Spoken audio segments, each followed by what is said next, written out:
نحمده ونصلي ونسلم على رسوله الكريم اما بعد اللهم صل على محمد وعلى آل محمد كما صليت على إبراهيم وعلى آل إبراهيم إنك حميد مجيد اللهم بارك على محمد وعلى آل محمد كما باركت على إبراهيم وعلى آل إبراهيم إنك حميد مجيد۔ رمضان المبارک میں دن کا روزہ ہے اور رات کی تراویح ہے۔ روزے کے متعلق بھی میں نے باتیں عرض کی تھیں، تراویح کے متعلق بھی ایک سبق میں آپ کے سامنے عرض کر چکا ہوں، جس میں میں نے آپ کے سامنے تراویح کے دلائل کا اور خاص طور پر 20 رکعت نماز تراویح کا تذکرہ کیا تھا۔ پھر میں نے آپ کے سامنے یہ بات بھی عرض کی تھی کہ جہاں سبق کا اختتام ہوا تھا کہ خلفائے راشدین کے زمانے سے لے کر آج تک، آج سے مراد کچھ سال پہلے حرمین کے اندر بھی 20 رکعت تراویح ہی ادا کی جاتی تھی، اس سے کم تراویح کو نہیں پڑھا جاتا تھا۔ پھر میں نے اس پر آپ کے سامنے حضرت سیدنا فاروق اعظم رضی اللہ تعالیٰ عنہ کے دور کا عمل بھی بیان کیا تھا۔ حضرت امام ابو بکر بن ابی شیبہ نے اپنی کتاب المصنف کے اندر حضرت یحییٰ بن سعید رحمہ اللہ کے حوالے سے حضرت سیدنا فاروق اعظم رضی اللہ تعالیٰ عنہ کے دور کا عمل بیان کیا کہ مسجد نبوی کے اندر لوگوں کو 20 رکعت نماز تراویح پڑھائی جاتی تھی۔ اسی طرح حضرت صائب بن یزید رضی اللہ تعالیٰ عنہ کی روایت بھی میں نے آپ کے سامنے بیان کی تھی۔ حضرت فاروق اعظم رضی اللہ تعالیٰ عنہ کے دور کے متعلق یہ بات فرمایا کرتے تھے کہ صحابہ اور تابعین رمضان میں 20 رکعت نماز تراویح اور 3 رکعت نماز وتر پڑھا کرتے تھے۔ پھر ایک روایت میں نے حضرت یزید بن رومان کے حوالے سے بیان کی، وہ حضرت عمر رضی اللہ تعالیٰ عنہ کے زمانے کے حوالے سے یہ بات کہا کرتے تھے کہ لوگ رمضان کے مہینے میں 20 رکعت نماز تراویح اور 3 رکعت نماز وتر پڑھا کرتے تھے۔ پھر میں نے حضرت عثمان رضی اللہ تعالیٰ عنہ کے دور کے حوالے سے بھی ایک بات عرض کی تھی کہ جس طرح سیدنا عمر رضی اللہ تعالیٰ عنہ کے زمانے میں مسجد نبوی میں 20 رکعت نماز تراویح باجماعت ادا ہوتی تھی۔ سنن بہقی میں حضرت حسن رضی اللہ تعالیٰ عنہ کی روایت موجود ہے حضرت عثمان رضی اللہ تعالیٰ عنہ کے دور کے متعلق کہ حضرت عثمان رضی اللہ تعالیٰ عنہ کے دور میں بھی 20 رکعت نماز تراویح پڑھائی جاتی تھی۔ پھر اسی طرح میں نے حضرت علی المرتضیٰ رضی اللہ تعالیٰ عنہ کے دور کے متعلق بھی بات عرض کی تھی۔ ایک روایت میں نے کل عرض کی تھی، ایک آج آپ کے سامنے عرض کر دیتا ہوں۔ امام ابو الحسنات تابعی ہیں، بہت بڑے تابعی ہیں، وہ فرمایا کرتے تھے کہ حضرت علی المرتضیٰ رضی اللہ تعالیٰ عنہ نے 20 رکعت نماز تراویح پڑھانے کے لیے امام اپنے دور میں مقرر فرمایا۔ پھر میں نے آپ کے سامنے صحابہ اور تابعین کا اتفاق بھی اس پر نقل کیا تھا حضرت امام ترمذی رحمہ اللہ کے حوالے سے۔ حضرت امام ابو عیسیٰ الترمذی رحمہ اللہ فرماتے ہیں، جامع ترمذی کے اندر یہ بات موجود ہے کہ نبی کریم صلی اللہ علیہ وسلم کے صحابہ خصوصاً خلفائے راشدین اور اس کے بعد عام صحابہ 20 رکعت نماز تراویح پڑھا کرتے تھے۔ صحابہ کے بعد تابعین حضرت سفیان ثوری، حضرت عبداللہ بن مبارک اور اس کے بعد تبع تابعین جن میں نے آپ کے سامنے ائمہ اربعہ کا تذکرہ بھی کیا تھا، وہ بھی سب کے سب 20 رکعت نماز تراویح کو ادا کرنے والے تھے۔ تو اس پر صحابہ اور تابعین کا بھی اتفاق ہے کہ تراویح 20 رکعت ہے اور آج تک امت اسی کے اوپر عمل کرتی اور پڑھتی چلتی چلی آ رہی ہے۔ تو یہ میں نے مختصر سے تذکرے آپ کے سامنے کل کے سبق میں کیے تھے، جن کا میں نے مختصر انداز میں دوبارہ سے آپ کے سامنے تذکرہ کیا ہے۔ آج میں نے جو بات عرض کرنی ہے وہ بھی تراویح کے متعلق ہے۔ سوال یہ پیدا ہوتا ہے کہ تراویح رمضان میں ہی کیوں مقرر کی گئی ہے، رمضان کے علاوہ اس کو کیوں مقرر نہیں کیا گیا؟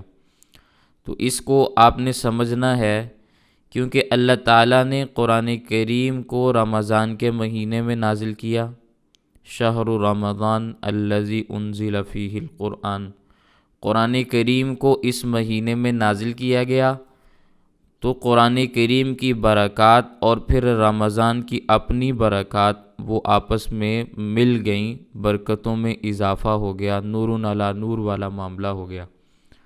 پھر نبی کریم صلی اللہ علیہ وسلم کے طرز عمل سے قرآن کریم کی دہرائی دور یہ بھی ثابت ہو گیا روایات کے اندر۔ تو قرآن کریم کا ختم کرنا رمضان کے مہینے میں، یہ ہمیں ایک پوائنٹ کتب احادیث سے یا سیرت کی کتابوں سے مل گیا کہ اس مہینے میں قرآن کریم کا ختم کرنا یہ مستقل نبی کریم صلی اللہ علیہ وسلم کی سنت ہے۔ اب قرآن کریم کا ختم کرنا اس وجہ سے مسنون ہوا کہ قرآن کریم کا نزول اس مہینے میں ہوا، تو اس مہینے میں قرآن کریم کو ختم کرنے کی ایک اپنی برکات ہیں۔ اب جو شخص اس مہینے کے اندر قرآن کریم کو ختم کرتا ہے وہ گویا رمضان کی بھی ساری برکات حاصل کر لیتا ہے، وہ قرآن کی بھی ساری برکات کا وارث بن جاتا ہے، کیونکہ رمضان کا مہینہ ساری خیریں اور برکتیں سمیٹے ہوئے ہے۔ قرآن کریم بھی اس مہینے میں نازل ہوا تو برکات کے اندر مزید اضافہ ہو گیا۔ تو ہر قسم کی دینی برکت جو پورے سال میں آپ کو میسر نہیں آتی، وہ اس عظیم الشان مہینے کے اندر اللہ تعالیٰ نے جمع کر دی ہے۔ تو اس مہینے میں سارے سال کی برکات کا جمع ہو جانا اور پھر سارے سال کی نیکیوں کا اس مہینے کے اندر کثرت کے ساتھ ہونا، جمع ہو جانا، پھر قرآن کریم کا اس مہینے کے اندر نازل ہو جانا، یہ ساری کی ساری وجوہات ہیں رمضان کے اندر خاص تراویح کے عمل کی اور تراویح کے اندر قرآن کریم کے ختم کی۔ کیونکہ ان ساری کی ساری نیکیوں کو جب انسان دیکھتا ہے تو پھر عمل کے اوپر انسان کا جذبہ بھڑکتا ہے۔ تو اب شریعت اسلامیہ نے ایک عمل مسلمانوں کے ذمے لگا دیا تاکہ مسلمان اس عمل کو کرتے ہوئے اجر اور ثواب کے مستحق بن جائیں، قرآن کریم بھی مکمل کر لیں۔ دن کی تلاوت الگ ہے، لیکن رات کے قیام کے اندر جو قرآن کریم کا ختم کیا جاتا ہے، میں اس کی بات آپ کے سامنے عرض کر رہا ہوں، تراویح کے اندر، تو اس کی برکات بھی انسان کو حاصل ہو جاتی ہیں۔ تو یہ تراویح کا جو طرز عمل ہے، یہ شریعت اسلامیہ نے مسلمانوں کے ذمے لازم قرار دیا ہے، بجائے اس کے کہ ہر مسلمان اپنے اپنے طور پر کسی نہ کسی عبادت میں رات کے وقت میں مشغول ہوتا۔ چونکہ ہر مسلمان نے اس مہینے کی رات میں عبادت تو کرنی تھی، اجر اور ثواب کو حاصل تو کرنا تھا، راتوں کو ضائع تو نہیں کرنا تھا نا۔ تو شریعت اسلامیہ نے ایک تراویح کی عبادت خود ہی مقرر کر دی تاکہ سارے کے سارے مسلمان اجتماعی طور پر اس نماز کے اندر شامل ہو کر اپنی اجتماعیت کا ثبوت بھی دیں اور رمضان المبارک کی راتوں کو خیریں اور برکتیں بھی سمیٹ لیں اور قرآن کریم کی برکات سے بھی لطف اندوز ہو جائیں۔ تو اس لیے تراویح کو رمضان میں ہی مقرر کیا گیا، رمضان کے علاوہ نہیں مقرر کیا گیا۔ پھر تراویح کو رات میں ہی کیوں مقرر کیا گیا، اس کی بھی وجہ آپ ذہن میں رکھیں، کیونکہ رمضان المبارک کے دن میں اللہ تعالیٰ نے روزے کی عبادت رکھی، اور رمضان کا مہینہ ایسا ہے کہ اس کی دن اور راتیں ساری کی ساری برکات اور انوارات کے نزول کا ذریعہ ہیں۔ یعنی رمضان کے مہینے میں دن میں بھی برکات نازل ہوتی ہیں، راتوں کو بھی ہوتی ہیں۔ تو اس مہینے کی راتوں میں بھی ایک خاص عبادت مقرر کر دی گئی جس کو تراویح کہا جاتا ہے۔ اب دن کا روزہ ہے اور رات کی تراویح ہے، کیونکہ راتیں ضائع تو نہیں کرنی تھی نا۔ ایسا بھی نہیں ہو سکتا کہ ساری کی ساری عبادات کو دن کے ساتھ خاص کر دیا جاتا، انسان روزہ بھی رکھتا اور روزے کے ساتھ تراویح کی نماز بھی، جو مشقت والی نماز ہے، وہ بھی پڑھتا، تو انسان کے ساتھ معاملہ بڑا سخت ہو جاتا، مسلمان کے اوپر آزمائش آ جاتی، سختی زیادہ بڑھ جاتی۔ تو اللہ تعالیٰ نے ایک سختی کو دن کے وقت میں رکھا، ایک آزمائش کو دن کے وقت میں مسلمانوں پر لازم کر دیا اور ایک آزمائش کو رات کے وقت میں لازم کر دیا۔ تو اب دن کا روزہ ہے، رات کی تراویح ہے۔ دن کا روزہ رکھ کے انسان رمضان کے دن کی برکات سمیٹتا ہے، رات کی تراویح پڑھ کے انسان رمضان المبارک کی راتوں کی برکات کو حاصل کرتا اور سمیٹتا ہے۔ پھر رمضان کی راتوں میں تراویح اس لیے بھی مقرر ہوئی کہ طبعی خواہشات کی مخالفت صحیح طور پر ہو جائے، طبعی خواہشات کی مخالفت صحیح طور پر انسان کر سکے، کیونکہ دن بھر کے روزے اور محنت اور مشقت کے بعد اب طبیعت کا کیا تقاضا ہے؟ اب طبیعت یہ چاہتی ہے کہ آرام کیا جائے، یہی طبیعت چاہے گی نا۔ دن بھر کا روزہ بھی ہے، محنت اور مشقت کے کام بھی ہیں، ساری چیزیں دن میں چلتی ہیں، دکان بھی ہے، تجارت بھی ہے، دیگر معاملات بھی ہیں۔ اب یہ ساری محنت اور مشقت کرنے کے بعد طبیعت کا تقاضا ہے آرام کیا جائے، تو شریعت اسلامیہ نے طبعی خواہش کی مخالفت کرتے ہوئے ایسی عبادت مقرر کی جس سے عبادت اور عادت کے اندر فرق لازم آ جاتا ہے، امتیاز ہو جاتا ہے۔ ایسی عبادت مقرر کر دی کہ عادت اور عبادت میں امتیاز بھی ہو گیا، فرق بھی ہو گیا، اور پوری رات بھی عبادت نہیں ہے،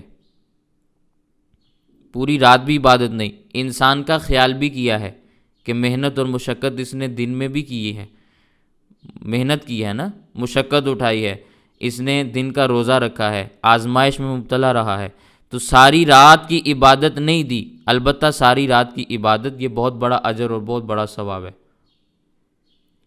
لیکن ساری رات کی عبادت ہر شخص پر لازم نہیں کی، ضروری نہیں کی، بس عادت کو تھوڑا سا تبدیل کیا ہے کہ تھوڑی سی عبادت کر لو، یعنی کچھ دیر تراویح کی نماز پڑھ لو، اس کے بعد آرام کر لو۔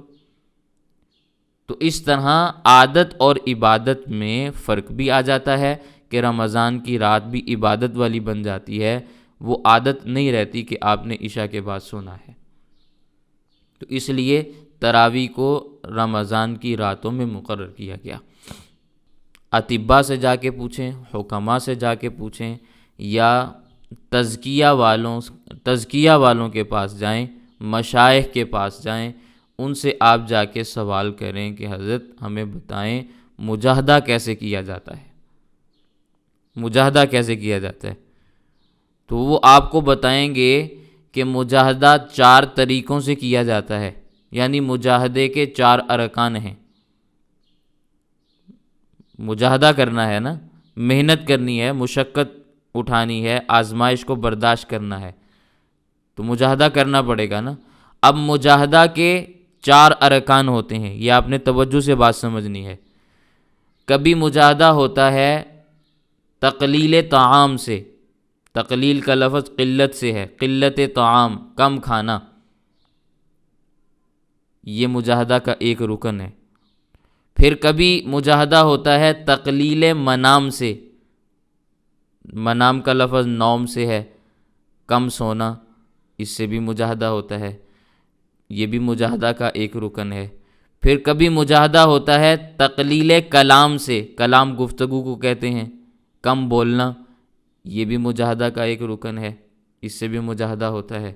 پھر ایک مجاہدہ کا رکن ہے تقلیل اختلاط مع الانام، اختلاط کہتے ہیں ملنے جلنے کو، انام انسانوں کو کہا جاتا ہے، انسانوں کے ساتھ کم ملنا جلنا، لوگوں سے کم ملنا، تقلیل اختلاط مع الانام، یہ مجاہدہ کے 4 ارکان ہیں جو صوفیہ بیان کرتے ہیں۔ اب شریعت اسلامیہ نے دن کے روزے میں تقلیل طعام یعنی کم کھانے کے مجاہدے کو روزے کی صورت میں مقرر کر دیا۔ دن کے روزے میں تقلیل طعام پایا جاتا ہے کہ نہیں پایا جاتا؟ یہ الگ مسئلہ ہے کہ بعض اہل مجاہدہ نے تقلیل طعام کی اور صورتیں بھی اختیار کی ہیں، وہ صورتیں ایسی ہیں کہ جن کا شریعت سے کوئی لینا دینا نہیں، وہ ان کی ذاتی بنائی ہوئی، آپ آرا بھی کہہ سکتے ہیں، ذاتی صورتیں بھی ان کو کہا جا سکتا ہے، وہ ان کا ایک اپنا وجدان ہے، اپنا ذوق ہے۔ شریعت اسلامیہ نے تقلیل طعام کو روزے کی صورت میں مقرر کیا ہے۔ پھر مجاہدہ کا دوسرا رکن جو میں نے عرض کیا ہے وہ ہے تقلیل منام، کم سونا۔ رمضان المبارک میں یہ بھی چیز پائی جاتی ہے کہ اس میں اللہ تعالیٰ نے ایک ایسی عبادت، شرعی عبادت انسان کے اوپر لازم کر دی ہے جو تقلیل منام کو لازم کرتی ہے، کم سونے کو لازم کر دیتی ہے، اور وہ ہے تراویح کی نماز، جس کو آپ قیام اللیل بھی کہتے ہیں، قیام رمضان بھی کہتے ہیں، جس کا حدیث پاک کے اندر تذکرہ یوں بھی آتا ہے، ان اللہ فرض لکم صیامہ وسننت لکم قیامہ، اللہ تعالیٰ نے تمہارے اوپر رمضان کے روزوں کو فرض کیا اور اس کے قیام کو میں نے تمہارے لیے مسنون قرار دے دیا۔ وسننت، نبی کریم صلی اللہ علیہ وسلم اپنی جانب نسبت کرتے ہوئے فرما رہے ہیں میں نے قیام رمضان کو تمہارے لیے مسنون قرار دے دیا، روزے اللہ نے فرض کیے، قیام رمضان میں نے تمہیں دیا۔ تو یہ قیام رمضان والا، کیونکہ سارے کے سارے محدثین کا اس بات کے اوپر اتفاق ہے، وَسَنَنْتُ لَكُمْ قَيَامَهُ میں قیامہ سے مراد تراویح کی نماز ہے، اس میں کوئی شک و شبہ نہیں۔ جس محدث کے پاس بھی آپ جائیں گے اس نے قیامہ سے تراویح کی نماز کو ہی مراد لیا ہے۔ تو مجاہدے کا یہ جو دوسرا رکن ہے تقلیل منام، یہ بھی رمضان کے مہینے میں پایا جاتا ہے۔ تو رمضان کے مہینے میں رات کو تراویح پڑھی جاتی ہے، تو اس سے بھی انسان کا مجاہدہ ہوتا ہے، دن کے روزے سے بھی مجاہدہ ہو جاتا ہے، رات کی تراویح سے بھی مجاہدہ ہو جاتا ہے۔ پھر ایک شبہ پیدا ہو سکتا ہے کہ جب تراویح میں مجاہدہ ہے تو جیسے تراویح کو رمضان کے مہینے میں مقرر کیا گیا تو عام دنوں میں بھی مقرر کیا جا سکتا تھا، تاکہ عام دنوں میں بھی لوگوں کا مجاہدہ ہو جاتا۔ تو اس کا جواب ذہن میں رکھیں، اگر رمضان کے علاوہ اور دنوں میں نمازیں نہ ہوتیں، رمضان کے علاوہ اور دنوں میں نمازیں نہ ہوتیں تو پھر رات کے اس قیام کو عام دنوں میں بھی فرض ہونا چاہیے تھا۔ لیکن اللہ تعالیٰ نے ہمیں عام دنوں میں فرض نمازیں مقرر کر کے دی ہیں کہ نہیں دی؟ ہم 5 نمازیں جو ہمارے اوپر فرض ہیں وہ پڑھتے ہیں کہ نہیں پڑھتے؟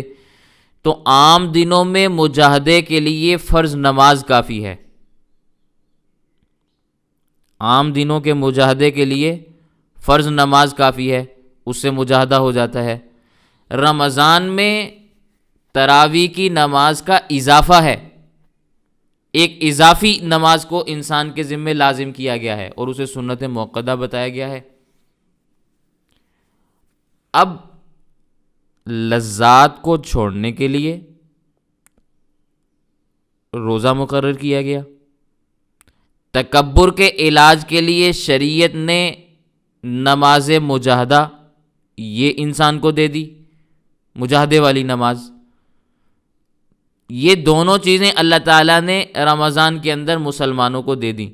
اب انسان لذات کو چھوڑتا بھی ہے اور اپنی روحانی بیماریوں کا علاج بھی کر لیتا ہے، کس کے ذریعے سے؟ تراویح کے ذریعے سے۔ مجاہدہ والی نماز ہے نا، مجاہدہ والی نماز ہے نا، تو اس کے ذریعے سے انسان کی روحانی بیماریوں کا علاج بھی ہو جاتا ہے۔ پھر یہ بات میں آپ کے سامنے عرض کر دیتا ہوں، کسی کے ذہن میں کوئی بات رہ نہ جائے۔ بعض لوگوں نے، ایک تو شریعت اسلامیہ نے تقلیل منام کا ایک طریقہ بیان کیا ہے نا، کم سونے والا، کہ تراویح کی نماز پڑھو اور 20 رکعت نماز پڑھو۔ بعض لوگوں نے تقلیل منام کے اور بھی طریقے بنائے ہوئے ہیں، اس کا بھی آپ کو رمضان کے مہینے کے اندر کہیں نہ کہیں کتابوں کے اندر تذکرہ مل جائے گا۔ وہ شریعت اسلامیہ کی تعلیمات نہیں ہیں۔ مثال کے طور پر کم سونے کے لیے لوگوں نے چھت کے ساتھ رسیاں باندھ لیں اور اپنے آپ کو ساری رات کھڑا رکھا، رسیاں باندھ کے کھڑے رہے کہ ہم مجاہدہ کر رہے ہیں، لٹک رہے ہیں اس کے ساتھ کہ اس سے نیند نہیں آتی، نیند آتی ہے تو اٹھ جاتی ہے، اپنی آنکھیں پھوڑتے ہیں، بعضوں نے یہ طریقے اختیار کر لیے۔ تو جب دنیا والوں کے مجاہدے کو آپ دیکھیں اور اس کا موازنہ کریں شرعی مجاہدے کے ساتھ جو شریعت نے روزے دار کو، مسلمان کو دیا، اس سے معلوم یہ ہوتا ہے کہ شریعت نے بڑا شاہانہ قسم کا علاج کیا ہے۔ نہ اس میں آنکھیں پھوڑنے کی ضرورت ہے، نہ رسیاں باندھنے کی ضرورت ہے، نہ کالی مرچیں چبانے کی ضرورت ہے، بلکہ 20 رکعت نماز تراویح پڑھنی ہے۔ بس یہ 20 رکعت نماز تراویح عشاء کے بعد پڑھ کر آپ بے شک سو جاؤ، تقلیل منام ہو گیا، کم سونے کا مجاہدہ ہو گیا۔ عام دنوں میں تو آپ 20 رکعت نماز تراویح نہیں پڑھتے نا، رمضان میں پڑھو گے اور روزانہ پڑھو گے، دل نہیں کرے گا پھر بھی پڑھو گے۔ تو یہ شریعت اسلامیہ نے انسان کا بڑا بہترین قسم کا علاج کیا ہے۔ اس لیے جو شریعت کے بتائے ہوئے مجاہدات ہیں وہی انسان کی صحت کے لیے، روحانی صحت کے لیے کافی ہیں، کہیں اور جانے کی ضرورت نہیں پڑتی۔ پھر مزید آسانی اللہ تعالیٰ نے اس انداز میں بھی کر دی کہ تراویح کی نماز کو جماعت کے ساتھ ضروری قرار دے دیا۔ الگ الگ جاگنا مشکل ہوتا ہے، جماعت کے ساتھ جاگنا اور بھی آسان ہو جاتا ہے۔ جب سبھی جاگ رہے ہیں تو آپ بھی دیکھیں گے کہ بھی سب جاگ رہے ہیں تو ہم بھی جاگیں گے بھی۔ بیچ میں اگر نیند آ بھی جائے تو 2-4 رکعتیں پڑھنے کے بعد، 2 رکعتیں پڑھنے کے بعد بھی سلام ہوتا ہے نا، 4 رکعتیں پڑھنے کے بعد تو تھوڑی دیر ٹھہرنا بھی مستحب قرار دیا گیا ہے۔ اگر نیند آنے بھی لگی ہے تو انسان 4 رکعتوں کے بعد تھوڑی سی چہل قدمی بھی کر سکتا ہے، ٹہلنا چاہے تو ٹہل بھی سکتا ہے، منہ میں پانی ڈالنا چاہے تو پانی بھی ڈال سکتا ہے، باتیں کرنا چاہے تو باتیں کر کے نیند بھی ختم کر سکتا ہے۔ تو اس طرح سے 20 رکعت کی مقدار جاگنا انسان کے لیے کسی طرح بھی کوئی مسئلہ نہیں رہتا۔ تو شریعت اسلامیہ نے مسلمانوں کے باطنی امراض کے جو علاج بتائے ہیں وہ بڑے آسان ہیں اور بڑے شاہانہ قسم کے ہیں، ان سے علاج بھی ہو جاتا ہے اور انسان کو پتہ بھی نہیں چلتا، یعنی ٹیکہ بھی لگ جاتا ہے اور درد بھی نہیں ہوتی، ٹیکہ بھی لگ جاتا ہے اور درد بھی نہیں ہوتی، یہ اس قسم کا معاملہ ہے۔ اس لیے شریعت اسلامیہ کے بتائے ہوئے مجاہدات ہی انسان کے لیے کافی ہیں۔ انسان کو اپنے اوپر جبر کرتے ہوئے، بہت زیادہ مشقت کرتے ہوئے دیگر مجاہدات کو اختیار کرنے کی ضرورت نہیں رہتی۔ البتہ جو لوگ کرتے ہیں میں ان پر کوئی بات نہیں کرتا، لیکن ہمارے ہاں شریعت اسلامیہ نے جو مجاہدات بتائے ہیں وہی بہترین ہیں۔ یہ میں نے آپ کے سامنے تراویح کے متعلق جو بات عرض کی ہے وہ مجاہدے پر مشتمل ہے، تراویح کی مصلحتوں پر مشتمل ہے۔ لیکن اگر کسی کو ان باتوں میں سے کوئی بات بھی سمجھ میں نہ آئے تو کوئی حرج کی بات نہیں، اس کے لیے اتنی ہی بات کافی ہے کہ اللہ تعالیٰ نے اور اللہ کے رسول صلی اللہ علیہ وسلم نے ہمیں حکم دیا ہے، وہ بس اللہ اور اللہ کے رسول کا حکم سمجھ کر اس کام میں لگ جائے۔ میں نے پہلے روایات بھی تو پیش کی ہیں نا، بعض لوگوں کو آیات اور احادیث کافی ہو جاتی ہیں، ان سے مسئلہ سمجھنا ان کے لیے بہترین ہو جاتا ہے، بات سمجھ میں آ جاتی ہے، وہ عمل شروع کر دیتے ہیں۔ لیکن بعض لوگوں کو اسرار جاننے کا بہت شوق ہوتا ہے، اسرار جانے بغیر عمل کرنا ان کے لیے دشوار ہوتا ہے۔ تو میں نے ان کے لیے یہ باتیں بھی آپ کے سامنے عرض کر دیں کہ تراویح کے اندر جو مصلحتیں ہیں، جو اسرار و رموز ہیں وہ یہ والے ہیں۔ اس کے علاوہ بھی بے شمار باتیں ہیں، لیکن چونکہ ہمارا سبق پھر سارا اسی کے اوپر رہ جائے گا، اس لیے میں کچھ باتیں آپ کے سامنے عرض کروں۔ پھر ہمارے نزدیک تراویح چونکہ سنت ہے، اس لیے عملاً اس کا بہت زیادہ اہتمام کیا جاتا ہے۔ یہ آپ کو عجیب بات لگے گی کیونکہ آپ کے نزدیک شاید یہ بات دماغوں کے اندر ہو کہ فرض کا اہتمام زیادہ کیا جاتا ہے، سنت کا اتنا نہیں کیا جاتا۔ اعتقاد کے اعتبار سے، عقیدے کے اعتبار سے اگر دیکھا جائے تو فرض کا اہتمام زیادہ ہوتا ہے نا، سنت کا درجہ بعد میں ہے۔ تو تراویح سنت ہے، عملاً اس کا اہتمام زیادہ ہوتا ہے کہ نہیں ہوتا؟ میں اس کی مثال عرض کرتا ہوں. پورے سال جو لوگ عشاء کی نماز بھی نہیں پڑھتے، رمضان میں وہ تراویح پڑھ رہے ہوتے ہیں. پڑھتے ہیں کہ نہیں پڑھتے؟ اگرچہ آج کے زمانے میں ہمارا مزاج بہت بگڑ چکا ہے، لیکن یہ چیز دیکھنے میں آتی ہے کہ نہیں آتی کہ جو رمضان کے علاوہ نمازیں نہیں پڑھا کرتے تھے، رمضان میں وہ تراویح پڑھتے ہیں. ابھی بھی الحمدللہ اللہ کا احسان ہے، شکر ہے، بہت بڑی تعداد مسلمانوں کی ایسی ہے جو عبادت میں مشغول رہتی ہے. تو اعتقاد کے اعتبار سے تو فرض کا زیادہ اہتمام ہونا چاہیے، لیکن یہاں سنت کا زیادہ اہتمام ہوتا ہے. اس میں اگر میں آپ کو عقلی اعتبار سے بات سمجھاؤں نا تو آپ کے لیے سمجھنا مفید ہوگا. تراویح کے اندر نبی کریم صلی اللہ علیہ وسلم کا اثر محسوس ہوتا ہے. تراویح کی نماز میں وَسَنَنْتُ لَكُمْ قَيَامَهُ، میں نے تراویح کی نماز کو تمہارے لیے منتخب کر دیا، سنت قرار دے دیا. نبی کریم صلی اللہ علیہ وسلم کا جو یہ اثر ہے یہ تراویح کی نماز میں پایا جاتا ہے، اس لیے طبعی طور پر، فطری طور پر انسان میں یہ چیز پائی جاتی ہے کہ وہ نبی کریم صلی اللہ علیہ وسلم سے محبت زیادہ کرتا ہے. میں اس کو بات یوں بھی سمجھا سکتا ہوں.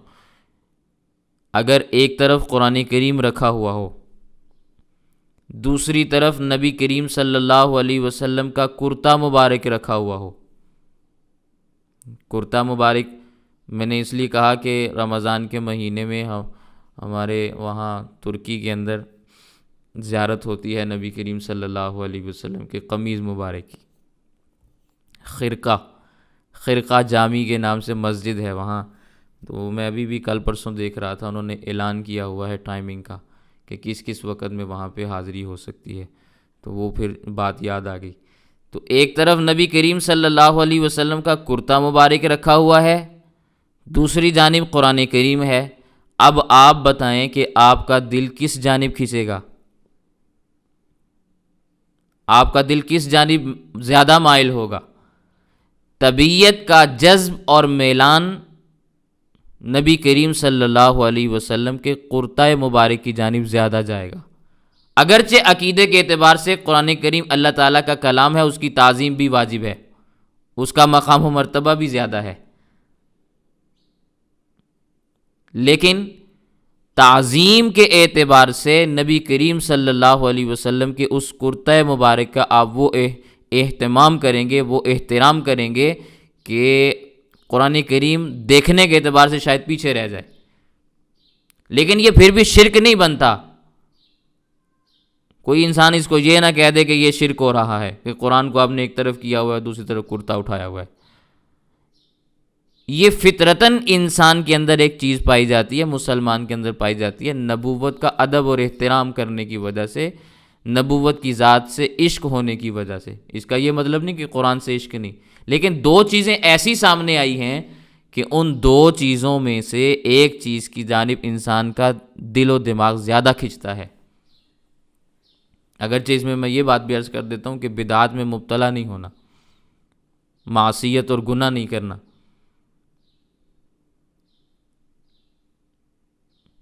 سمجھ میں آ رہی ہے؟ تو تراویح کا عنوان بھی بالکل اسی طرح ہے. ایک طرف فرض نماز ہے، دوسری طرف سنت مؤکدہ ہے. فرض نماز فجر، ظہر، عصر، مغرب اور عشاء، ان کی اہمیت بھی مسلم ہے، تسلیم شدہ ہے، کوئی اہمیت کا انکار بھی نہیں ہے. وہ نمازیں بھی فرض ہیں، چھوڑیں گے گناہ بھی ملتا ہے، سزا بھی ملتی ہے، پڑھنے پر اجر اور ثواب بھی ملتا ہے، ساری باتیں تسلیم ہیں.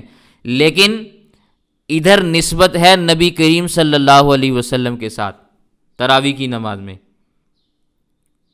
تو اب عام دنوں کے اندر جو لوگ اس کی فرض نمازوں کی بھی پرواہ نہیں کر رہے ہوتے، رمضان کے مہینے میں وہ تراویح کو بھی نہیں چھوڑ رہے ہوتے. ایسا اس لیے ہوتا ہے کہ نبی کریم صلی اللہ علیہ وسلم کے ساتھ محبت ہوتی ہے، نسبت ہوتی ہے، تعلق ہوتا ہے، عشق ہوتا ہے. اب یہ باتیں چونکہ عرض تو میں کر رہا ہوں، لیکن شاید آپ نے بھی پہلی مرتبہ سنی ہو، لوگوں کو بھی شاید اس کا نہ پتہ ہو، پڑھتے تو ہیں لیکن یہ سوچ سمجھ کر شاید لوگ نہ پڑھتے ہیں کیونکہ دین کا علم نہیں ہے، دین کا علم نہیں ہے نا، تو اس لیے اب لوگوں کے اندر تراویح کی طلب بھی کم ہوتی چلی جا رہی ہے، اور جو پڑھتے ہیں وہ بھی دل لگی کے ساتھ نہیں پڑھتے، بس ٹائم گزارتے ہیں۔ اگر یہ ساری کی ساری چیزیں انسان کے دماغ کے اندر ہوں تو پھر انسان یہ عبادت کس انداز میں کرے گا وہ آپ بخوبی اندازہ لگا سکتے ہیں۔ یہ جو تراویح کے سنت مؤکدہ ہونے کا عنوان مشہور ہے نا، اس کو سمجھنا ضروری ہے۔ میں اس پر ایک بات اور بھی عرض کر دیتا ہوں، انسان جو پابندی کرتا ہے نا، جس کو مواظبت کہا جاتا ہے، تواضع کے ساتھ مواظبت، یہ دو طرح کی ہوتی ہے پابندی۔ ایک پابندی حقیقی ہوتی ہے اور ایک پابندی حکمی ہوتی ہے، جسے مواظبت حقیقیہ اور مواظبت حکمیہ بھی آپ کہہ سکتے ہیں، اصطلاحات شرع کے اندر اگر آپ نے بات کرنی ہو۔ اب حقیقی پابندی تو یہ ہے کہ کسی فعل کو آپ ہمیشہ پابندی کے ساتھ ادا کریں، جیسے ظہر کی سنتیں ہیں، فجر کی سنتیں ہیں، یہ حقیقی پابندی کی مثال ہے۔ مواظبت حقیقیہ یہ اس کی مثال ہے۔ لیکن ایک ہے حکمی پابندی، کہ کوئی عمل آپ ایسے طرز سے کریں کہ وہ طرز بتلا رہا ہو کہ اس میں پابندی مطلوب ہے، طرز بتلا رہا ہو۔ دو باتیں الگ الگ ہیں، شاید یہ باتیں آپ کو مشکل لگیں لیکن سمجھنے والے سمجھ جائیں گے، اور جب سمجھیں گے تو مزہ بھی آئے گا۔ اللہ کے نبی صلی اللہ علیہ وسلم رمضان کے مہینے میں ایک رات تشریف لائے، تراویح پڑھائی، دوسری رات تشریف لائے، 2-3 راتیں ہیں جن میں اللہ کے نبی صلی اللہ علیہ وسلم تشریف لائے، پھر اس کے بعد نہیں آئے۔ صحابہ سے فرمایا کہ مجھے تم سب کا آنا بھی معلوم ہے کہ تم باہر کھڑے انتظار کر رہے ہو اور میں گھر سے نہیں نکلا، میں اس لیے نہیں آیا کہ کہیں ایسا نہ ہو کہ یہ نماز تمہارے اوپر فرض ہو جائے اور پھر تم اس کی صحیح طور پر ادائیگی نہ ہو سکنے کی وجہ سے گناہ گار ہو جاؤ۔ یہ اللہ کے نبی صلی اللہ علیہ وسلم کا طرز عمل ہے نا۔ اب یہ طرز بتلا رہا ہے کہ اللہ کے نبی صلی اللہ علیہ وسلم تراویح کی پابندی چاہتے ہیں، پابندی مطلوب ہے لیکن کی نہیں ہے، اور وہ نہ کرنے کی وجہ اللہ کے نبی صلی اللہ علیہ وسلم نے واضح فرما دی۔ اس کا مطلب یہ نہیں ہے کہ چلو آپ یہ سوچیں کہ ایک گنجائش تو ہمیں پتہ چل گئی ہے نا کہ فرض چھوڑنے کے برابر گناہ نہیں ہوگا۔ شاید کوئی یہ کہنے والا کہہ دے کہ زیادہ گناہ تو نہیں ہوگا، تھوڑا سا ہی گناہ ہوگا، اگر ہم چھوڑ بھی دیں تو کون سا کوئی بڑا گناہ ہے۔ یہ سوچنے والا پہلے یہ میری مثال کو ذہن میں رکھے گا نا، پھر اس کے بعد یہ سوچے گا تو اسے بات سمجھ میں آئے گی۔ چنگاڑی چھوٹی سی ہو یا بڑی ہو، ایک چھوٹی سی چنگاڑی بھی آپ اپنے کپڑوں کے اوپر رکھ دیں، اپنے صندوق میں رکھ دیں، آپ اپنے کمرے میں رکھ دیں، بیڈ کے اوپر رکھ دیں، اب اگر کوئی آپ کو ٹوکے، آپ کو روکے اور آپ آگے سے یہ کہہ دیں کہ یہ چھوٹی سی چنگاڑی ہے، اسے کیا ہونا ہے؟ بڑا انگارہ تو نہیں رکھا نا میں نے، چھوٹی سی چنگاڑی رکھی ہے۔ سمجھنے والا سمجھے گا کہ چھوٹی چنگاڑی رکھو یا بڑی چنگاڑی رکھو، نقصان یکساں ہوگا، کیونکہ اس چھوٹی چنگاڑی نے بھی بھڑک اٹھنا ہے اور اس نے نقصان اتنا ہی کرنا ہے جتنا بڑی چنگاڑی نے کرنا ہے، کیونکہ ساری چیزیں جلا کے راکھ کر دے گی وہ، اور بڑی چنگاڑی بھی اتنا ہی نقصان کرے گی جتنا چیزیں گھر کے اندر پڑی ہوئی ہیں، موجود ہیں۔ آگ لگے گی تو اتنی ہی چیزیں برباد ہوں گی نا، ہمسایوں کا سامان تو اٹھا کے وہ گھر نہیں لے آئے گی۔ بات سمجھ میں آ رہی ہے؟ تو چنگاڑی نقصان کرنے میں برابر ہے، بڑی ہو یا چھوٹی ہو۔ تو اللہ تعالیٰ کی ناخوشی، ناراضگی فرض کو چھوڑنے میں یعنی عام نمازوں کو چھوڑنے میں یا تراویح کو چھوڑنے میں برابر ہے. جہاں جیسے وہاں نقصان برابر ہے نا کہ چیزیں راکھ ہو جاتی ہیں، بے شک چھوٹی چنگاڑی ہو یا بڑی چنگاڑی ہو، یہاں فرض نماز ہو یا تراویح کی سنت نماز ہو، دونوں کو چھوڑنے میں اللہ کی ناراضگی لازم آتی ہے.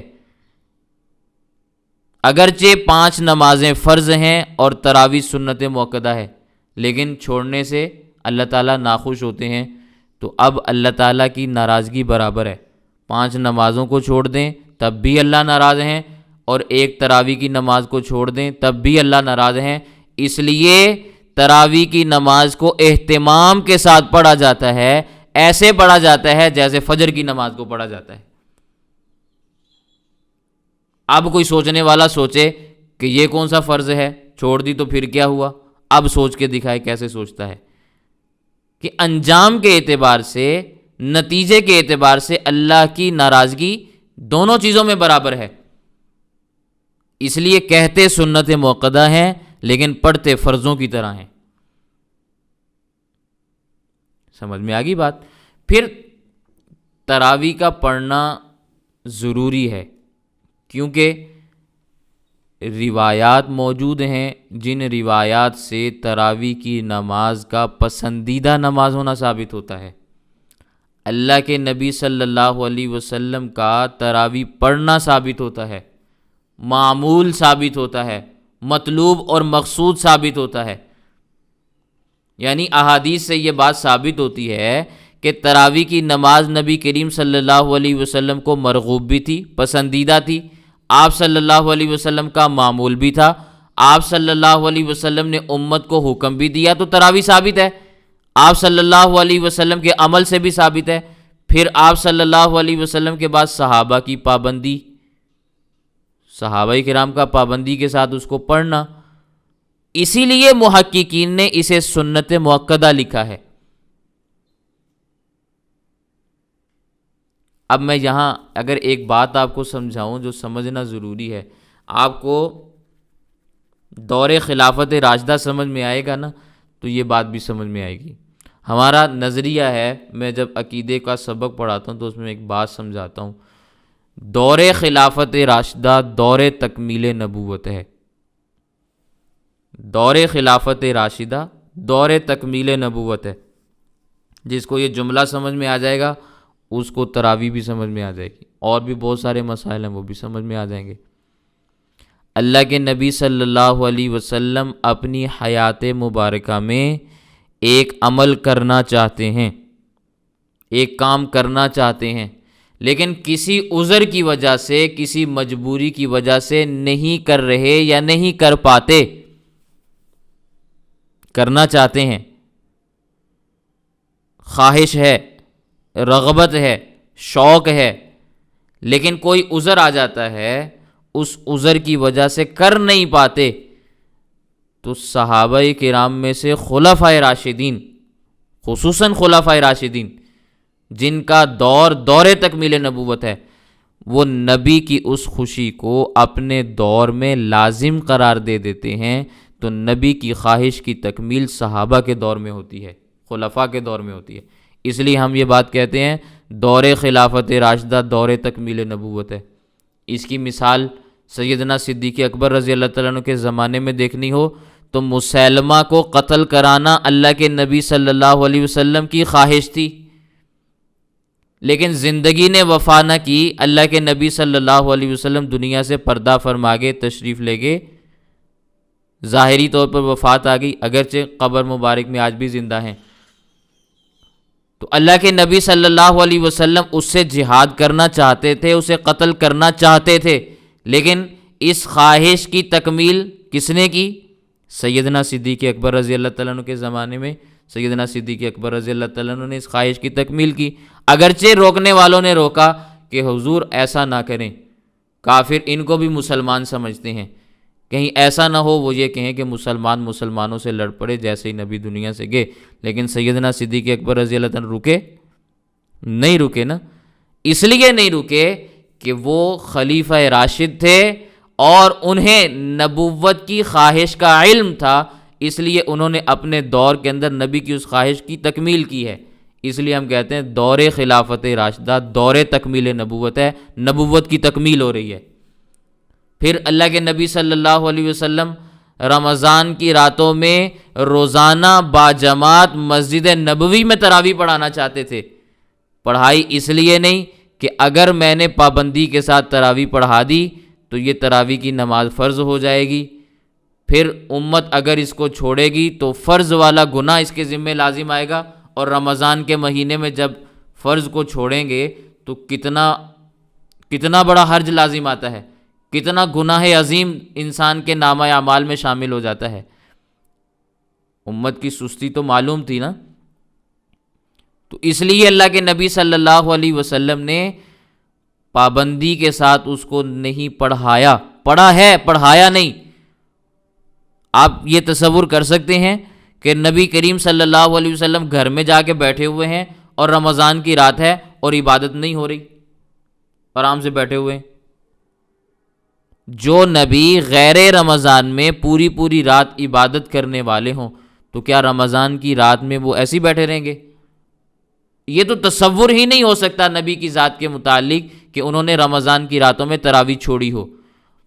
پڑھائی ہے یا نہیں پڑھائی یہ الگ مسئلہ ہے. تو کچھ راتیں اللہ کے نبی صلی اللہ علیہ وسلم نے پڑھائیں، اپنی خواہش کا اظہار کر دیا. سیدنا فاروق اعظم رضی اللہ تعالیٰ عنہ نے مسلمانوں کو مسجد نبوی میں ایک امام کے پیچھے تراویح کی جماعت میں جمع کر دیا. تو نبوت کی اس خواہش کی تکمیل سیدنا فاروق اعظم رضی اللہ تعالیٰ عنہ کے دور میں ہوئی. اس لیے ہم کہتے ہیں دور خلافت راشدہ دور تکمیل نبوت ہے. تو اللہ کے نبی صلی اللہ علیہ وسلم اپنی خواہش کو تکمیل کروانا چاہتے تھے، مکمل کرانا چاہتے تھے، لیکن فرض ہو جانے کا اندیشہ تھا. اب جب نبی دنیا سے چلے گئے، اب تو جو ہو گیا ہو گیا، کوئی دین میں کمی یا زیادتی تو نہیں ہو سکتی نا. اب ایک عبادت جو سنت تھی وہ فرض ہو ہی نہیں سکتی، لیکن اس میں نبی کی خواہش کا عمل دخل شامل ہو گیا کہ نبی چونکہ اس کو روزانہ پڑھانا چاہتے تھے تو سیدنا فاروق اعظم رضی اللہ تعالیٰ عنہ نے مسلمانوں کو اس پہ جمع کر دیا. فیصلہ خلیفہ راشد کا تھا، خواہش نبی کی تھی اور صحابہ کا اس پر اجماع ہوا. اب بتائیں اس عمل کی حقیقت کیا ہے؟ اب سمجھیں یہ عمل کیسا عمل ہے. یہ عمل ایسا ہی عمل ہے جیسے اللہ کے نبی صلی اللہ علیہ وسلم خود وہ عمل فرما رہے ہیں. سمجھ میں آئی ہے بات؟ یہ سمجھنے سے چیزیں تعلق رکھتی ہیں. پھر یہ جو میں نے حدیث پاک آپ کے سامنے پڑھی ہے نا، یہ موطا امام مالک کی حدیث پاک ہے. ان اللہ فرض لکم صیامہ وسننت لکم قیامہ. اللہ تعالیٰ نے رمضان کا روزہ تمہارے اوپر فرض کیا ہے اور میں نے رمضان کی راتوں کا جاگنا یعنی تراویح پڑھنا تمہارے لیے مسنون قرار دیا ہے. پھر یہ بات میں آپ کے سامنے عرض کر چکا ہوں کہ یہ قیام رمضان، یہ تراویح کی نماز جو ہم پڑھتے ہیں وہ 20 رکعت نماز تراویح ہے. اس پر میں نے آپ کے سامنے دلائل عرض کر دیے. لیکن ایک بات اور بھی عرض کر دیتا ہوں، وہ بھی ذہن میں رکھیں. ایک بھی روایت موجود نہ ہو، ایک بھی روایت موجود نہ ہو، کسی عمل کا متواتر چلتے چلے آنا، مسلسل لگاتار اجتماعی شکل کے اندر، یہ اس عمل کے درست ہونے کی علامت اور نشانی ہوتی ہے. ہمارے لیے اتنا ہی کافی ہے کہ امت نے تراویح کا یہ عمل متواتر کیا ہے. اس پر ہم سے حدیث کا مطالبہ نہ کرو، اگرچہ احادیث میں نے پیش کر دی ہیں. جب ہم متواتر عمل کو، امت کے متواتر عمل کو حجت مانتے ہیں تو ہمارے لیے تو اتنی ہی دلیل کافی ہے کہ ہر دور کے اندر امت نے اس عمل کو لگاتار کیا ہے، تسلسل کے ساتھ کیا ہے. کسی دور میں بھی انقطاع ثابت نہیں ہے کہ کسی دور کے اندر تراویح کی نماز نہ پڑھی گئی ہو، یا لوگوں نے اس کو چھوڑ دیا ہو، یا 20 رکعت کو چھوڑ دیا ہو.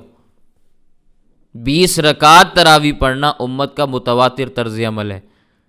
اس کی مثال بالکل ایسے ہی ہے، کوئی آدمی کسی پنساری کے پاس دوا لینے کے لیے جائے، یہ آج کی زبان میں اس کو آپ میڈیکل کی دکان بھی کہہ سکتے ہیں نا۔ تو اب کوئی بھی وہاں جا کر اس سے یہ نہیں پوچھتا کہ بھئی تمہارے پاس یہ جو دوائی آئی ہے، اس دوائی کے آنے کا ثبوت کیا ہے؟ میں دوائی لینا تو چاہتا ہوں لیکن مجھے پہلے دلیل دکھاؤ، کوئی سند دکھاؤ، کوئی اطمینان مجھے دلاؤ، یا تم نے جس سے خریدی ہے اس کے مجھے کوئی دستخط دکھاؤ کہ تم نے فلاں کمپنی سے یا فلاں بندے سے یا فلاں ڈاکٹر سے دوائی خریدی ہے، اور اب تم مجھے اس کو آگے بیچ رہے ہو، تو میں اس دوائی کو کھاؤں گا، اس کے بعد شفا یاب ہو جاؤں گا۔ تو اس میڈیکل کی دکان میں جا کر کوئی آدمی بھی دوائی بیچنے والے سے یہ نہیں کہتا کہ مجھے اس کی دلیل دکھاؤ۔ دکاندار کیا کہے گا کہ بھئی مجھے دستخط دکھلانے کی، کوئی کاغذ دکھلانے کی، کوئی سند دکھلانے کی ضرورت نہیں ہے، لینی ہے تو لو، نہیں لینا تو بھئی جاؤ۔ یہی جواب دے گا نا۔ ہم بھی یہی جواب دیتے ہیں کہ ہمارے ہاں محققین کا، علماء کا یہ طرز عمل رہا ہے، اسلاف کا یہ طرز عمل رہا ہے کہ وہ ہر دور کے اندر 20 رکعت نماز تراویح کے قائل رہے ہیں، پڑھا کرتے ہیں اس کو۔ تو اب ہم کسی سے بحث کرتے ہی نہیں، مسئلہ ہم بتا دیتے ہیں۔ کوئی اگر اس پہ حجتیں نکالے، اس میں سے دلائل نکالے اور اس پر بد اعتمادی کا اظہار کرے، تو ہم یہی کہتے ہیں بھی پڑھنی ہے تو پڑھو، نہیں پڑھنی تو جاؤ بھاڑ میں۔ یہی جواب دیں گے نا، اور کیا کہیں گے ہم؟ پڑھنی ہے تو پڑھو، نہیں پڑھنی، اگرچہ ہم نے دلائل بھی پیش کر دیے ہیں، بات کو ہم نے بہترین انداز میں سمجھا بھی دیا ہے، بتا بھی دیا ہے، پھر بھی کوئی نہ مانے، تو اب ہم وہی میڈیکل کی شاپ ہے، اس پہ جو آدمی کھڑا ہے، جو جواب وہ دے گا وہی جواب ہم دیں گے۔ وہ کہے گا بھی لینی ہے تو لو، نہیں لینی تو بھی جاؤ۔ ہم بھی یہی کہتے ہیں، پڑھنی ہے تو پڑھو، نہیں پڑھنی تو جاؤ۔ اب اگر عوام کو ہم یہ بتائیں گے کہ یہ حدیث پاک موجود ہے، جیسے میں نے کل آپ کے سامنے تذکرہ کیا، تو عوام کو کیسے پتہ چلے گا کہ بھی اس حدیث سے استنباط کیسے کیا جاتا ہے، یا یہ حدیث دلیل کیسے بنتی ہے؟ اس کے لیے پھر وہ فقہا کے محتاج ہوں گے نا۔ فقہا بتائیں گے، محدثین بتائیں گے کہ بھئی یہ حدیث کیسے استدلال، اس حدیث سے کیسے استدلال کیا جاتا ہے، یہ حدیث کیسے دلیل بنتی ہے، اس حدیث کے راوی کیسے ہیں، فلاں فلاں معاملات۔ تو پھر بھی بعد میں اسماء الرجال والوں کے پاس جانا ہے، فقہا کے پاس جانا ہے، تو پہلے ہی ان پہ اعتماد کر کے ان کی بات مان لو، پہلے ہی ان کی بات مان لو۔ بعد میں جو گھوم گھما کے وہاں جانا ہے تو سیدھا سیدھا ادھر چلے جاؤ۔ تو ہمارے لیے عمل کرنے کے لیے اتنا ہی ثبوت کافی ہے کہ نبی کریم صلی اللہ علیہ وسلم نے اپنے قول سے اس کو مسنون فرمایا ہے۔ حضرت فاروق اعظم رضی اللہ تعالیٰ عنہ کے زمانے میں صحابہ کرام عملاً تراویح کی 20 رکعت پڑھا کرتے تھے، تو ہمارے لیے اتنا ہی کافی ہے، عام عوام کے لیے اتنی ہی بات کافی ہے۔ اس سے زیادہ تحقیق علماء کا منصب ہے۔ اس کو جاہل لوگوں کے درمیان موضوع بحث بنا کے لڑائی کرانا چاہیں گے تو ہم یہ کہیں گے کہ بھی تمہارا اس موضوع کو یہاں پہ بیان کرنا یہی تمہاری جہالت کی علامت اور نشانی ہے، کہ ایک موضوع کو ایک بندے کے سامنے بیان کرنا ہی نہیں چاہیے، آپ نے وہاں بیان کر دیا، تو اس کا مطلب کیا ہے؟ یہی ہے نا کہ بھی آپ کو پتہ نہیں ہے کون سی بات کہاں بیان کرنی ہے۔ لیکن اگر میں سمجھانے کے لیے بات عرض کروں، کوئی آدمی اگر 8 رکعت نماز تراویح کا قائل ہے، کوئی 12 کا قائل ہے اور کوئی 20 کا قائل ہے، تو مجھے آپ ایک بات بتائیں، ایک آدمی سے سوال کیا جاتا ہے، سوال اس انداز میں ہوتا ہے کہ بھی تمہارے اوپر جرمانہ ہے، تمہارے اوپر ٹیکس ہے، لیکن اس کو یہ نہیں پتا کہ بھی وہ جرمانہ ہے کتنا، فیس ہے کتنی، وہ ٹیکس ہے کتنا جو میں نے ادا کرنا ہے۔ اب وہ آدمی ایک آدمی کو فون کر کے پوچھتا ہے کہ بھئی یار میرے اوپر فلاں، مثال کے طور پر گاڑی کا چالان ہے، تو مجھے بتاؤ بھی کتنے پیسے دینے ہوتے ہیں اس کے. وہ کہتا ہے بھی آپ کو 8 روپے دینے پڑیں گے، مثال عرض کر رہا ہوں. اس کو یقین نہیں ہوتا، وہ دوسرے آدمی سے پوچھتا ہے، دوسرے آدمی کو فون کر کے کہتے ہیں کہ بھی میرے اوپر فلاں جرمانہ ہے، مجھے بتاؤ مجھے کتنے پیسے دینے ہیں اس کے، کوئی آپ کے علم میں بات ہے؟ وہ کہتا ہے بھی آپ کو 12 روپے دینے پڑیں گے. اچھا، اس کو پھر یقین نہیں ہوتا، وہ تیسرے آدمی کو فون کرتا ہے، اس تیسرے آدمی کو فون کر کے کہتا ہے کہ بھی میرے اوپر فلاں قسم کا جرمانہ ہے، مجھے بتاؤ مجھے کتنے پیسے اس کے دینے ہیں، کوئی آپ کے علم میں بات ہے؟ وہ کہتے ہیں بھی آپ کو 20 روپے دینے پڑیں گے. اب 3 آدمیوں سے پوچھا، 3 قسم کے جواب سامنے آئے. لوگ کہتے ہیں 8 کی روایات موجود ہیں، میں کہتا ہوں ٹھیک ہے بھی موجود ہوں گی، میں بحث نہیں کرتا اس بات سے، اگرچہ موجود نہیں. لوگ کہتے ہیں 12 کی موجود ہیں، میں کہتا ہوں ٹھیک ہے بھی موجود ہوں گی، مان لیتا ہوں. لیکن میں جو کہہ رہا ہوں 20 کی ہیں، تو تم میری بات بھی مان لو نا. چلو جی، آپ کی بات بھی مان لی، 20 بھی ہیں، 8 بھی ہیں، 12 بھی ہیں، 20 بھی ہیں. مجھے یہ بتاؤ کہ اگر وہ آدمی جس کے اوپر جرمانہ ہے، وہ جب جرمانہ ادا کرنے کے لیے بینک میں جائے گا یا اس دفتر میں جائے گا جہاں اس نے جرمانہ ادا کرنا ہے، تو اب مجھے بتائیں کہ وہ 8 روپے لے کر جائے، اس میں عافیت ہے؟ 12 روپے لے کر جائے، اس میں عافیت ہے؟ یا 20 روپے لے کر جائے، اس میں عافیت ہے؟ جب معاملہ مشتبہ ہے کہ 8 روپے دینے ہیں، پتہ نہیں 12 روپے دینے ہیں، پتہ نہیں 20 روپے دینے ہیں، تو بہتر طرز عمل کیا ہے کہ 8 روپے لے کے جاؤ، وہاں 20 کا مطالبہ ہو جائے. تو اب باقی 12 روپے کس سے مانگو گے؟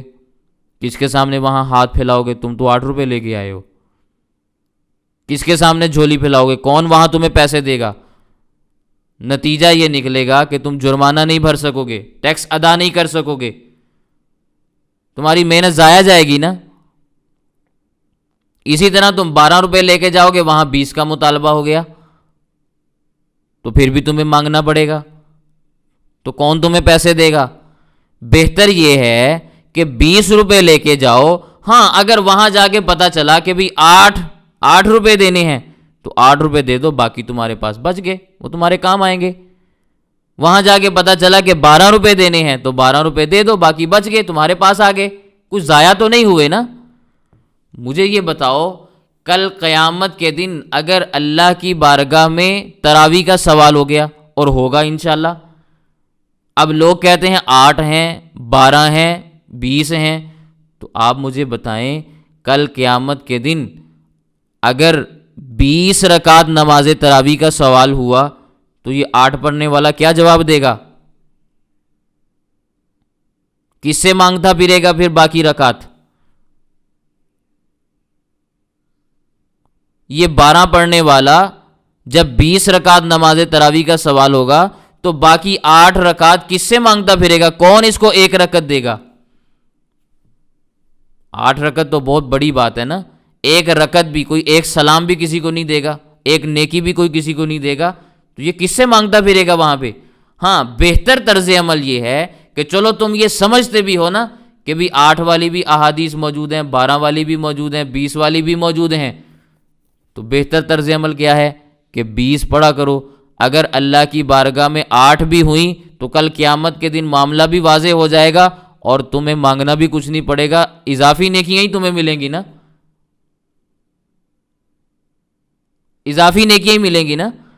اب اس موٹی سی بات کو بھی کوئی بندہ دنیا میں نہ سمجھ سکے اور حماقتیں اور بے وقوفیاں دنیا میں کرتا پھرے، اب آپ بتائیں کہ اس کو ہم کیا جواب دیں گے؟ اس کو ہم کیسے سمجھائیں گے؟ اگرچہ ہمارا طرز عمل یہ ہے کہ امت کا اس بارے میں اجماع منعقد ہو چکا ہے کہ 20 رکعت نماز تراویح ہے، اور اجماع کی مخالفت ہمارے نزدیک ناجائز ہے. کوئی اگر ایک آدھی حدیث کہیں سے نکال کے لے بھی آتا ہے تو امت کے اجماع کی مخالفت کی وجہ سے ہم اس حدیث کو منسوخ تصور کرتے ہیں کہ ایک طرف صحابہ کرام کا اجماع ہے امت کے فقہاء اور محدثین کا اجماع ہے، دوسری طرف اگر ایک آدھی روایت کوئی کسی کونے کھدرے سے نکال کے لے بھی آتے ہو تو اس سے امت کے اجماع کو ہم دیکھیں گے یا اس ایک روایت کو دیکھیں گے؟ اور جب امت کا اجماع منعقد ہو چکا ہے تو پھر تو یہ شبہ رہتا ہی نہیں ہے کہ کہیں سے 8 رکعت والی روایت بھی آ سکے۔ تمہیں آج پتہ چل گیا 8 رکعت والی روایت ان علماء کو، ان محدثین کو، ان فقہاء کو، ان صحابہ کو نہیں پتہ چلا کہ 8 رکعت والی روایت بھی انہوں نے غلط چیز کے اوپر اجماع کیا؟ تم کیا بتانا چاہتے ہو کہ تمہارا علم صحابہ کے علم سے آگے ہے؟ تمہیں روایت مل گئی، صحابہ کو نہیں ملی۔ تمہارا علم محدثین کے علم سے آگے ہے کہ امام ترمذی رحمہ اللہ ایک بارے میں محدثین کا، علماء کا، تابعین کا اجماع بیان کرتے ہیں اور تم کہتے امام ترمذی کو نہیں پتہ چلا، ہمیں زیادہ پتہ ہے۔ تو یہ باتیں سمجھنے سے تعلق رکھتی ہیں۔ ایک آدمی کو یہی بات میں نے بیان کی، اس نے آگے سے جواب یہ دیا کہ خود علماء احناف نے اپنی کتابوں کے اندر 8 رکعت بیان کی ہیں۔ میں نے کہا جی کس نے بیان کی؟ کہتے جی فتح القدیر والے نے، صاحب فتح القدیر نے اپنی کتاب میں 8 رکعتیں لکھی ہیں۔ پہلی بات تو یہ ہے کہ اگر صاحب فتح القدیر اپنی کتاب کے اندر جمہور کے مقابلے میں ایک رائے کو بیان کرتے ہیں تو ہم ان کی بات نہیں تسلیم کرتے، کیونکہ ایک طرف جمہور ہیں اور دوسری طرف اکیلے وہ خود ہیں۔ پھر جب ان کا اپنا عمل خود ان کے قول کے خلاف ہے، بات انہوں نے 8 کی لکھی ہے لیکن ان کا عمل کیا ہے؟ وہ خود 20 پڑھتے ہیں، ان کا عمل موجود ہے۔ تو ایک علمی تحقیق ہے، اس کو ہم پڑھتے بھی ہیں، پڑھاتے بھی ہیں، لیکن جب صاحب کتاب کا اپنا عمل اس کے خلاف ہے تو ہم اس پر کیسے عمل کریں گے؟ سمجھ میں آ رہی ہے بات؟ یہ چیزیں سمجھنے سے تعلق رکھتی ہیں، فہم سے تعلق رکھتی ہیں، اس لیے ہم یہ بات کہتے ہیں دین کا فہم مانگیں، اللہ تعالیٰ سے دین کے فہم کا سوال کریں۔